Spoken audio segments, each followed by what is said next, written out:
Praise the Lord. യെശയ്യാ പ്രവാചകന്റെ പുസ്തകം 28 അധ്യായത്തിന്റെ 16 വാക്യം. അതുകൊണ്ട് യഹോവയായ കർത്താവ് ഇപ്രകാരം അരുളിച്ചെയ്യുന്നു, ഇതാ ഞാൻ സിയോനിൽ ഉറപ്പുള്ള അടിസ്ഥാനമായിട്ട് ശോധന ചെയ്ത കല്ലും വിലയേറിയ മൂലക്കല്ലുമായി ഒരു അടിസ്ഥാനക്കല്ല് ഇട്ടിരിക്കുന്നു. വിശ്വസിക്കുന്നവൻ ഓടിപ്പോകയില്ല. അതെ, വിശ്വസിക്കുന്നവൻ ഓടിപ്പോകയില്ല. വിശ്വസിച്ചാൽ ദൈവത്തിന്റെ മഹത്വം കാണും.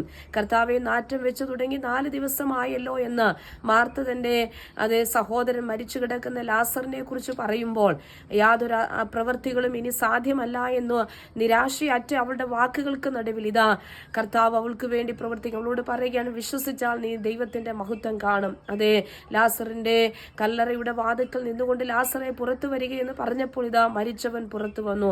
അസാധ്യങ്ങളെ സാധ്യമാക്കുന്ന കർത്താവ്.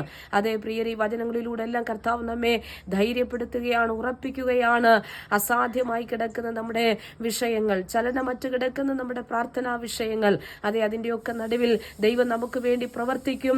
മരിച്ചവൻ പുറത്തു വന്നു എന്ന് പറയുമ്പോൾ ഇതാ ജീവൻ അറ്റുകിടക്കുന്ന ആ മൃതശരീരത്തിൽ ദൈവാത്മാവിന്റെ ശക്തി വ്യാപരിക്കപ്പെട്ടപ്പോൾ ജീവനുള്ളവനായവൻ പുറത്തു വന്നതുപോലെ നമ്മുടെ ജീവിതത്തിന്റെ എല്ലാ ഇരുളടഞ്ഞു കിടക്കുന്ന അസാധ്യമെന്ന് പറയുന്ന സകല വിഷയങ്ങളുടെ മേലും ഇനി ജീവനില്ല എന്ന് പറയുന്ന അനവധി വിഷയങ്ങളുടെ നടുവിൽ കർത്താവ് നമുക്ക് വേണ്ടി പ്രവർത്തിക്കും.